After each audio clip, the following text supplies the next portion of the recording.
Mobilidade. Tá aí um problema que não sai do lugar. Muito já se fez, mas ainda falta muito por se fazer. Para conversar sobre esse tema tão fundamental no dia a dia da gente, reunimos Marcelo Rubens Paiva e Dalmar Neto. Numa prosa que nos faz sonhar com uma qualidade de vida possível. Sou formado desde 75, né? Engenheiro civil. E sempre gostei dessa área de trânsito, transporte, mobilidade, que na época não se chamava, era trânsito. Não existia essa palavra, né? E fui sempre um apaixonado por isso daí, sabe? Poder colaborar com a cidadania mesmo, né? Então, eu acho que é um tema, assim, muito bom para a gente desenvolver, sabe? A minha relação com a cidade de São Paulo ela é curiosa porque eu passei a infância no Rio de Janeiro, onde a vida de rua é uma vida muito intensa, né? Tanto que as casas praticamente não têm varandas, os apartamentos não são apartamentos amplos, não tem aqueles condomínios fechados com piscina, quadra. Porque as pessoas praticam os esportes nas ruas, elas convivem mais. Fui morar em Santos, que também é outra cidade que tem muita vida de rua, de bicicleta, apesar de ainda não ter ainda a onda da ciclovia, mas todo mundo andava de bicicleta e ônibus, porque são cidades planas, cidades que as pessoas não tinham nenhum tipo de preconceito de andar de ônibus. Quando eu vim morar em São Paulo, aos 14 anos de idade, eu fiquei um pouco chocado, primeiro porque o pessoal da minha classe social não andava de ônibus. O metrô estava sendo inaugurado. Eu era obcecado pelo metrô, eu achava fascinante. E as calçadas eram minúsculas, né? Ninguém andava nas ruas, as pessoas... Era uma cidade muito voltada ao carro. Talvez até pelo fato de a indústria automobilística ter se instalado na região de São Paulo, da Grande São Paulo, né, no ABC. É verdade. E eu ficava um pouco sufocado, porque como jovem que tinha bicicleta, eu não tinha onde andar de bicicleta. Skatista, não tinha era proibido andar de skate. Lembra disso? Teve uma época que o Jânio proibiu. Eu andava aqui no Sumaré, onde eu moro exatamente. E aí eu sofri um acidente aos 20 anos de idade, então eu passei a viver esse problema duplamente. Como uma pessoa que gosta de rua e, ao mesmo tempo, numa cadeira de rodas de uma cidade que não tinha nada, era completamente despreparada. Por ter virado escritor aos 24, 25 anos de idade, uma das vantagens é que a gente é muito convidado para viajar para fora do Brasil. E eu via as experiências que tinham em outros países e ficava completamente chocado de ver como o Brasil era despreparado, como eu era sufocado, eu não conseguia me locomover. A parte de acessibilidade, ela é realmente complexa para uma cidade do tamanho de São Paulo. E não é só São Paulo, não, sabe? Já trabalhei em várias cidades aqui do Brasil, cidade do interior. É complicado essa questão de movimentação do pedestre, a movimentação do cadeirante. Realmente é muito complicada, porque as calçadas não existe um padrão. Então, muitas vezes, você vai na Vila Madalena, aqui em Perdizes mesmo, porque cada rua desse tamanho, você mora na Rua Caiová, é uma rua que o negócio é assim. O fulano, para entrar com o carro, ele faz a frente do lote dele ser mais ou menos plana para poder acessar a garagem, e não com a calçada. Desconsidera a movimentação do pedestre. Agora, uma coisa que eu sinto, que a queixa não é só de cadeirante, é de pessoas que quebram salto, que se machucam. Todo mundo reclama das calçadas de São Paulo. É uma cidade que me parece que a calçada é do cidadão que mora. Isso, a responsabilidade é do proprietário do lote. E que em outras cidades as calçadas é da prefeitura, né? A prefeitura que é responsável. Então não se consegue fazer um padrão, porque cada um faz de um jeito mesmo. Agora que está se fazendo, os prédios novos que estão sendo construídos fazem calçadas retas, com inclusive guia para deficientes visuais, né? Exatamente. Mas, nossa, quanto tempo demorou para isso acontecer, né? Não, esse padrão de acessibilidade é um problema, realmente. Você tem essa questão da guia rebaixada. A guia rebaixada não é só para cadeirante, e nem só para quem está com carrinho de bebê, é mesmo para o idoso. Sim. tem uma certa dificuldade de andar, ou mesmo para você que está querendo atravessar a rua Sim. e às vezes de repente não quer dar um passo maior, não sei o que, você tem uma rampinha para subir. É uma coisa assim que precisa. E está difundido, mas praticamente as normas não são seguidas. Né? Nos Estados Unidos, as cidades, todas elas são obrigatórias a ter uma faixa.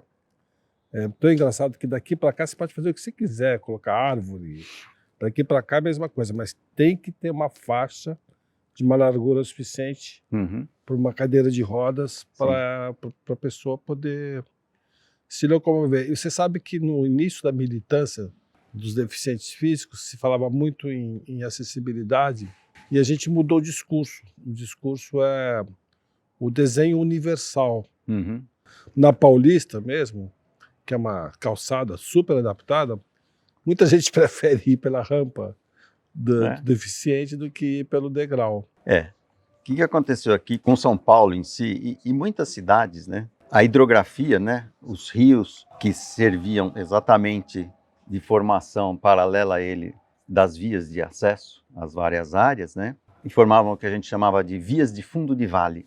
Aqui em São Paulo, elas tiveram um plano muito grande, que foi a implantação de vias de fundo de vale como grandes eixos indutores do crescimento e de indutores da circulação da cidade. Então você vê a Avenida do Estado, que é toda ao longo do rio Tamanduateí.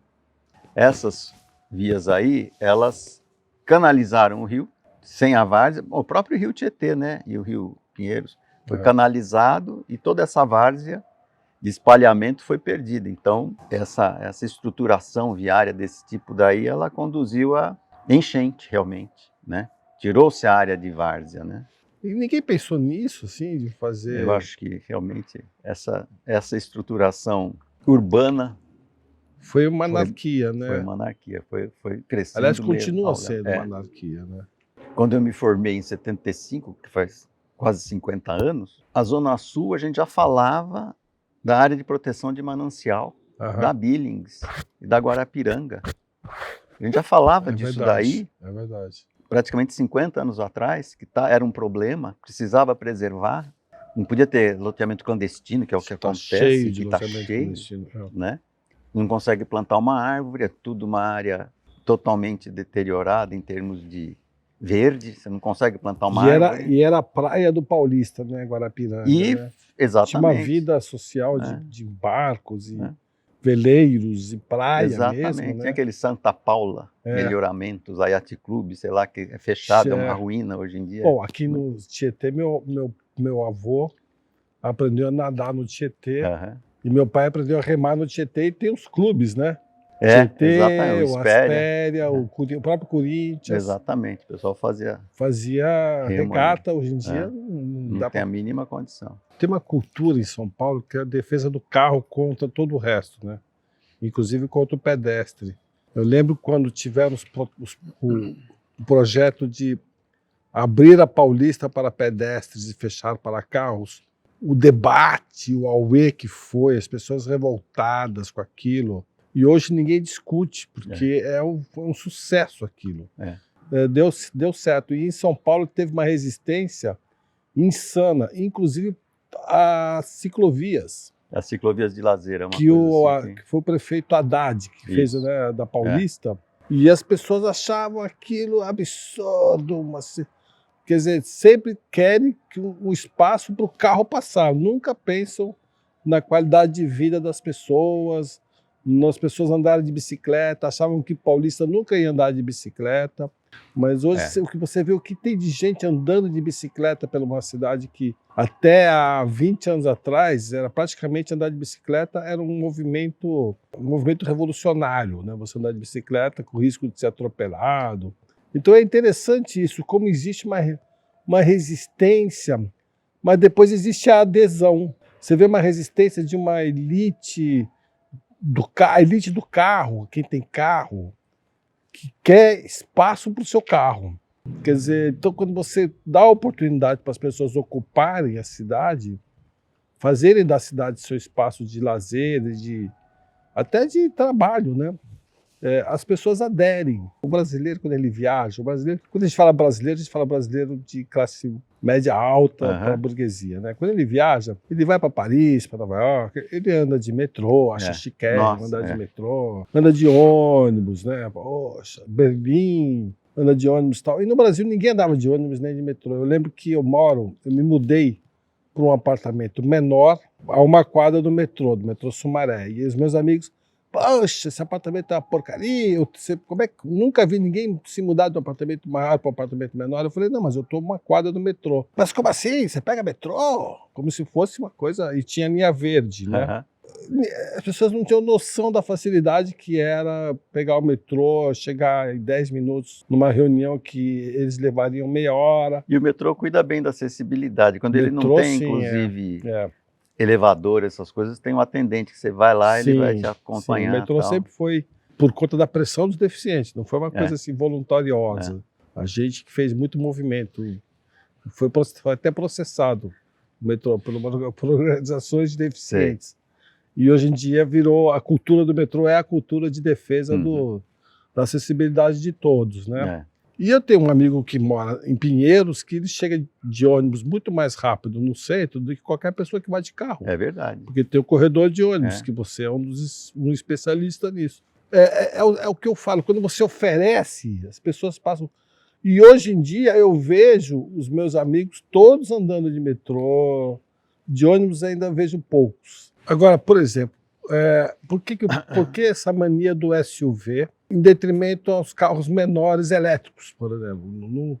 Em São Paulo, você não vê adesão a carro elétrico pequeno e você vê... Eu estou olhando aqui ao meu redor, tem 3 SUVs gigantes, né? O que é isso? É uma coisa de querer se sentir forte, querer se sentir acima das pessoas, de proteção, da violência urbana? Você quer ter o SUV virou uma moda, né? Primeiro. É um carro de alto custo, né? Também. Não é todo mundo que tem. A maior parte dos caras tem o carrinho. O golzinho, vamos dizer assim. Né? A questão da eletricidade, hoje em dia, ainda está muito caro. Ele é muito caro não só aqui no Brasil, mas no mundo inteiro. Se não fabrica aqui no Brasil ainda por cima, você tem o problema da importação das coisas, que dobra o valor do carro. A questão ambiental também, outro dia tem um trabalho aí do pessoal do ProAlco, da Federação de Estudo de Carro a Álcool, esse tipo de coisa. A geração de poluição com a fabricação de bateria, ou seja, toda a cadeia produtiva do carro elétrico, até ele chegar, instalar no carro elétrico, ele sair com emissão zero, ele emite proporcionalmente mais do que você construir um carro exclusivamente a álcool. A usina de álcool não...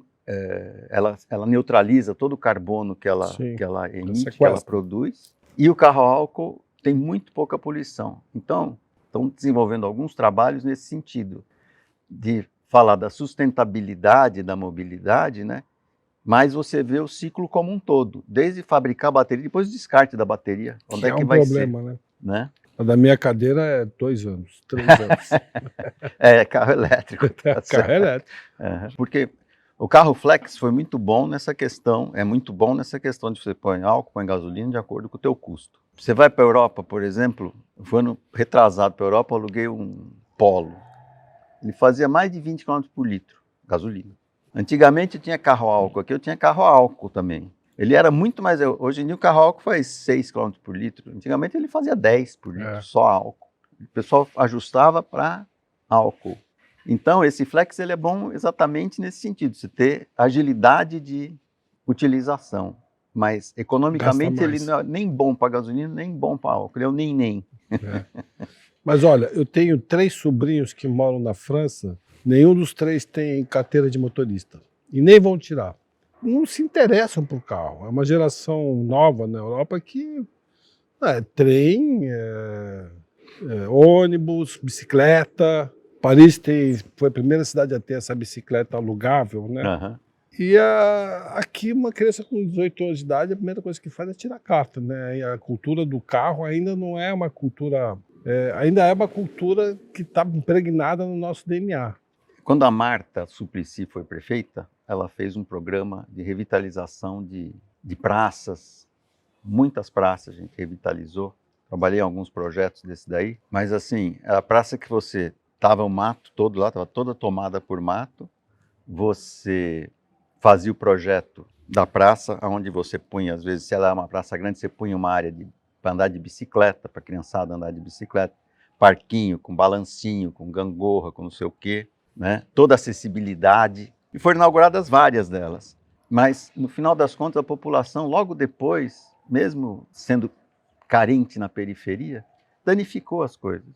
Não era questão de falta de manutenção, era questão assim, 15 dias depois estava tudo estragado. Não sei quem que vai lá e resolve estragar tudo, em termos de brinquedo, dessas coisas desse tipo. Porque não adianta. Se você faz e não conserva, não mantém... Talvez tenha que conversar com a comunidade, né? Falar, olha, gente, vamos fazer uma praça aqui. O que vocês querem? Vocês querem uma quadra de basquete? Vocês querem uma pista de skate? Porque também às vezes parece uma coisa de cima para baixo, né? Vai a prefeitura, faz uma praça e fala, bom, gente, agora curtam. Eu tenho uma questão em relação às escolas. Nos Estados Unidos as escolas não têm muro, as universidades também. Então as pessoas da região, elas vão jogar basquete, futebol, tudo a universidade é praticamente um parque, Certo, da verdade. cidade. No Brasil, fecharam a USP. O reitor resolveu fechar a USP, inclusive para bicicleta. Foi um escândalo, né? É. As escolas todas são cercadas por arames. Eu pensei sempre assim, ter que demolir os muros das escolas para elas fazerem parques. O CEL é uma ação, nesse sentido, muito boa. Ah, é? O CEL ele funciona muito bem. Ouvi relatos assim, de várias pessoas que usam o CEL nos finais de semana, família vai lá, porque o CEL tem piscina, tem uma estrutura, tem teatro. É um clube. É uma escola que tem toda essa infraestrutura importante. É uma escola durante aí. a semana e um clube para a comunidade no final de semana. Então eles atendem muito bem a comunidade. E essa questão aí da mobilidade para parque, para não sei o quê, porque você vai no Ibirapuera, ele é longe da periferia, né? Ele é difícil assim de acessar. Sem contar né? que o final de semana fica Lotadaço, não consegue nem circular lá direito, né? Agora, você tem lá, Zona Leste tem o Parque do Carmo. Sim. Bonito lugar, ótimo lugar, né? Tem a Cantareira. Tem o Parque do Tietê. Tem o Parque do Tietê, que é muito... O Parque do Povo é mais central aqui também, muito frequentado. Eu gosto, acho bonito.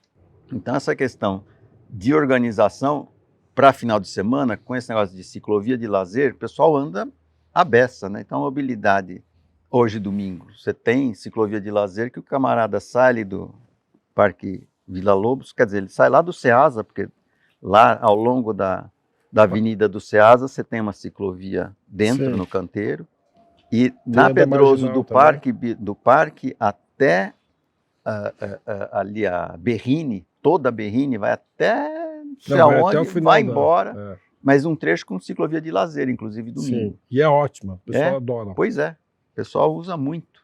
Né? Agora, deixa eu fazer uma perguntinha. Qualquer cidade do mundo, o rio é a alma da cidade, né? Então, Tamisa, o Sena, o Hudson, Londres, Paris, Nova York, Berlim. E o rio, ele é muito bem cuidado. Então, os prédios mais caros são na beira do rio. No Brasil, o Tietê e o Pinheiros viraram esgoto. Por que não foi o contrário, assim, na ocupação de São Paulo? Por que não fizeram dos rios o grande lazer, o grande referencial da cidade? A organização do Rio Pinheiros está até tentando reverter isso daí, né? Não dá mais tempo, construíram uma marginal ali. Não, mas você tem... A Sabesp fez nesse governo do Dória aí um investimento alto em termos de coleta de esgoto e estações de tratamento antes da água ser jogada no rio. Mini estações de tratamento. Isso daí está dando resultado. Fizeram aquele Parque Bruno Covas, né, ao longo da margem, com bastante árvore. E tem 2 ciclovias, uma de cada lado do rio. Mas tem 2 marginais. Então, assim, você não consegue fazer com que a cidade viva o rio como uma artéria dela mesma, né? Parece uma coisa que você tem que ir de carro, estacionar, descer. Pois é, por quê? Porque você tem poucas opções de acessibilidade para pedestres, por exemplo. Você não precisava, você pode ter a marginal do lado, mas se você tiver passarelas que você tenha mais acesso, né, você consegue fazer esse tipo de coisa. Eu fui outro dia na marginal lá no Parque Bruno Covas para ver, o rio ainda está sujo, mas não está fedendo. Porque Mas nós estamos antigamente falando- ele tinha um cheiro, cara. Nós que era estamos falando de horrível. Pinheiros, que é um lugar cercado por bairros da elite. Né? Exatamente. Então, Mas mas do Tietê a do Tietê, não por tem enquanto, parque nenhum. E exatamente. Por quê? Porque você precisa primeiro coletar esgoto, né? Você Aham. precisa ter. Lá e ao lado dos rios, você tem realmente um tratamento. Por exemplo, outro dia que teve aquele acidente numa estação de metrô que entrou esgoto para tudo quanto é lado, Sim. construção da linha das universidades, Sim, que eles aqui do chamam, lado. né? Aqui do lado. O que estourou é um túnel paralelo ao rio Tietê só para coleta de esgoto, Entendi. para não jogar esgoto no rio Tietê. Entendi. E você viu quanto que saiu de água suja ali, né? Ah. Agora, tem que exatamente ampliar esse tipo de coisa, né? Todos os córregos que entram no rio Tietê, tá tudo sujo. Então, você tem que fazer esse trabalho de formiguinha. É um trabalho realmente A impressão que eu tenho é que assim, complexo, mas precisa fazer, pô. É que o político não enxerga isso daí como investimento, porque está enterrado esse investimento. O cara não vai ver um prédio, não vai ver não sei o quê. É uma cultura política complicada. a impressão né? que eu tenho é que São Paulo é uma cidade sem dono. Né? Ela é uma cidade nova. Até 1880 era uma vila, né? 1880, 1990. 1900 começou a crescer bastante, aí chegaram os imigrantes, aí virou essa potência. A impressão que eu tenho é que os técnicos daquela época não pensaram o futuro da cidade, porque, por exemplo, se você olhar a marginal do Tietê, ao Parque Tietê, em que há várzea para água, quer dizer, a marginal ela abre, inclusive tem parques, né? Tem um parque ecológico do Rio Parque Tietê. ecológico, então ela abre, tem entre a marginal tem o rio com muita mata, muito ser abrigada durante as enchentes. E aí afina, aí vira um transtorno, que é essa marginal Tietê, que é um... Imagine se fosse inteira assim. Pois fantástico. mas essa seria... Essa seria o ideal. O Jânio Quadros até pensou em fazer, né, isso aí, de um parque, né, ali na região da Bom Retiro e tal, mas também não obteve. Foi até um projeto do Mianmar, mas não obteve muito sucesso. Mas aí estrangulou o rio, que era um lugar de lazer em São Paulo. Com água limpa. E agora a gente não tem o que fazer com aquilo. Né? Eu penso muito nisso, sim, porque apesar de amar São Paulo, eu acho uma cidade feia, desorganizada, anárquica, não tem padrão. E uma das coisas que São Paulo tinha de mais valioso era, número um, a Mata Atlântica, que isso aqui é um berço da Mata Atlântica, e a sua hidrografia, que é incrível, a quantidade de rios. Tem até o projeto dos Rios Invisíveis, né? E eu fui testemunha disso, porque eu morava aqui perto, na Rua Diana, e tinha um riacho atrás de mim, quando me mudei para cá. E era uma delícia ouvir uma cachoeirinha. Canalizaram. Sim. Então sumiu o riacho. Não sei para onde foi aquele riacho.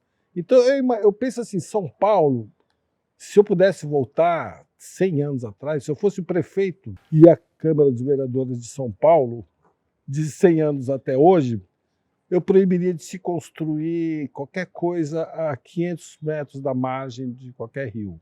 E deixar exatamente como a cabeceira da marginal, que é onde há o Parque de Tietê, que é onde começa a marginal, que é esse espaço incrível de mata, de parques, e o rio no meio correndo livremente. Eu jamais faria construções na beira ou marginais, tanto no Rio Pinheiros quanto no Rio Tietê.